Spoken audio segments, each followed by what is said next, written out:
वल्लभ श्री हरिवंश महाराज जी, आपके चरणों में कोटि कोटि प्रणाम। महाराज जी, श्री जी की कृपा और आपके आशीर्वाद से पूरा जीवन बदल गया। महाराज जी, पहले जीवन बहुत बिगाड़ लिया था, शराब का नशा बहुत करने लगा था, जिसके कारण पूरा परिवार बहुत दुखी रहता था। मुझे भी बहुत दुख होता था कि मैं ऐसा क्यों कर रहा हूँ। फिर भी मैं ऐसा करता था, दारू के बिना मैं रह नहीं सकता था। परंतु गुरुदेव, आपने पूरा जीवन ही बदल दिया। आज दारू को देखकर मुझे नफरत होने लगी है, लहसुन प्याज तक छोड़ दिया। धन्यवाद आपको जो आपने सुनकर अपने जीवन का परिवर्तन किया। भगवान की विशेष कृपा आप में है जो आपने जीवन को संभाल लिया, नहीं तो ये जीवन थोड़े दिनों के बाद आप रोगग्रसित हो जाते हैं। थोड़े दिनों के बाद आप शक्तिहीन हो जाते हैं, आपके अंदर शक्ति नहीं रह जाती कि मैं इन व्यसनों को त्याग दूं। फिर वो जीवन कलह और अशांति का जीवन, भारी चिंता का जीवन। इसलिए धन्यवाद है कि आपने अपने जीवन को संभाला, आप कंठी बांध लिए, आप भगवान के निज जनों की गणना में आने लगे। बहुत बढ़िया बात है, आप आगे बढ़िए। और जितना आध्यात्मिक सहयोग है, हम आपको सच्ची कहते हैं, यहाँ ऐसे आशीर्वाद नहीं दिया जाता, लेकिन यहाँ बिना आशीर्वाद के जाओगे नहीं, ये भी बात समझ लेना। ये यहाँ की एक महिमा तुम्हें हम आंतरिक बता रहे हैं। हमारी महारानी जी की, लाडली जी की, तेरे दरबार की आली निराली शान ये देखी, सखावत खुद तेरी गलियों में चक्कर काटते देखा, फैलाया हाथ जिसने तेरे दरबार में आकर, तुझे देते नहीं देखा मगर झोली भरी देखी। हमारी श्री जी की करुणा ऐसी बरसती। ये नहीं कि यहाँ कुछ जंतुर, कोई प्रसाद, कुछ भी नहीं मिलता। यहाँ प्रगट में कुछ आपको क्या मिला? प्रगट में कुछ नहीं मिला, लेकिन आप जाइए और आपको वो चीज मिलेगी जो कहीं नहीं मिलेगी। केवल श्री जी के चरणों की कृपा से आपका परिवर्तन होगा, आपको एक आध्यात्मिक उन्नति मिलेगी, आपको एक आनंद मिलेगा, एक दिव्यता मिलेगी।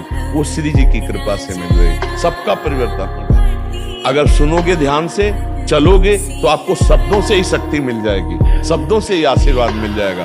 क्योंकि केवल उद्देश्य एक ही है कि जब तक इसमें श्वास रहे तब तक परिवर्तन हो, सबका मंगल हो, सब स्वस्थ रहे। अगर अभी उद्देश्य बदल जाए, अभी एक भी शब्द का प्रभाव नहीं पड़ेगा। ये भी बात जान लो, ये जो प्रभाव पड़ता है ना, इसका उद्देश्य, केवल उद्देश्य से प्रभाव पड़ रहा है। जीवन का जो तप है, जो भजन है, जो साधन है, जो गुरु कृपा है, उसका उद्देश्य बन गया हमारे देश का, हमारे विश्व का मंगल हो, सब जन का परिवर्तन हो।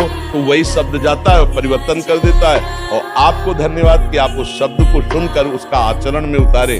आप गंदे आचरणों को त्यागा, हमारा सहयोग दिया, तो हमारी बात सत्य हुई, हमारा उपदेश देना धन्य हुआ, तो हमारा जीवन धन्य हुआ और आपका जीवन धन्य हुआ। आप खूब मस्ती से चलिए। कभी सोचा नहीं था कि ऐसा भी जीवन आएगा। बड़ा मतलब माँ बापों को भी बड़ा दुख होता था, पर आज इतने खुश है वो, बहुत ज्यादा। हाँ, बस हमारी एक प्रार्थना है कि कभी उनके प्रतिकूल व्यवहार करने पर उनको कभी कष्ट न दें। माता पिता जैसा देवता इस पृथ्वी में और कोई नहीं। जिसने अपने माता पिता को पूज लिया, उसको सुख पहुंचा दिया, वो जिंदगी में कभी दुखी नहीं रहेगा। और भगवान की कृपा रहे। हमें लगता है वयोवृद्ध माता पिता को भगवान की तरह पूजा करनी चाहिए।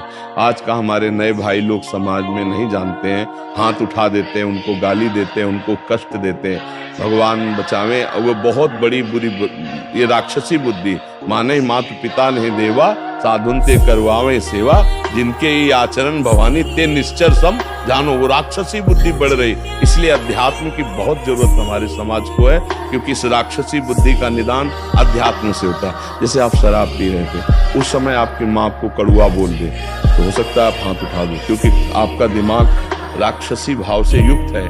फिर भले आप रो, पैर पकड़ो बाद में, लेकिन उस समय आप गलत व्यवहार कर सकते हैं, आप मार सकते हैं, आप गाली दे सकते थे। तो भगवान ने बचा लिया।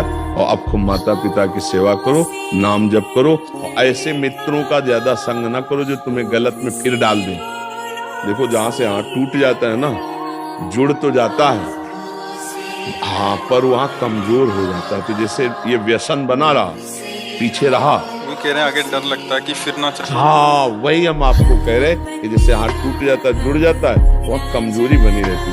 तो अगर ऐसे मित्र मिलेंगे ना, कि कहाँ यार तुम बाबा जी हो कि अभी बोलते हैं कि अब क्या इतना बड़ा भगत बन गया, 5वें दिन वहाँ वृंदावन जाता है। हाँ, ऐसे लोगों से ज्यादा, क्योंकि फिर उनका रंग न चढ़ जाए। नहीं तो कभी ऐसे तुम विक्षिप्त हुए, कहेंगे, मान लो किसी काम से, संसार का खेल है, कभी तुम डिस्टर्ब हुए और मिले कैसे, फिर वही पहुंच जाओगे। इसलिए कभी ऐसी बातों का सुनना ना, अब तो बुद्धि अच्छी होगी जी, दिल और दिमाग हृदय सब यही रखा है जी, बस पूरा 24 घंटे राधा राधा राधा राधा। बहुत कृपा है और जीवन का लाभ यही है कि दिल दिमाग ठीक हो जाए, प्रभु की तरफ लग जाए।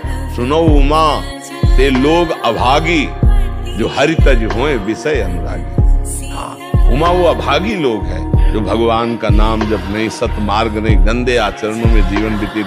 100-200 की तो पी जाते होगे, ज्यादा की 1000-1500 रुपये। 1000-1500 की शराब पी जाते थे। हाँ, ऐसे ही जब पीते ज्यादा पीते थे तो 3-4 होते थे तो ऐसे ही हुए। अब 1000-1500 की रोज फल और अंगूर लेके घर जाओ तो सब स्वस्थ हो जाएंगे, बढ़िया खाएंगे पिएंगे। 1000-1500 कैसे व्यर्थ जाते थे। आप कभी गंदी बात नहीं। अब ऐसे लोगों का संग इनको देखना चाहिए कि माया के पार्षद हमारे दुश्मन है, जो हमारे सतमार्ग को गिराने वाले।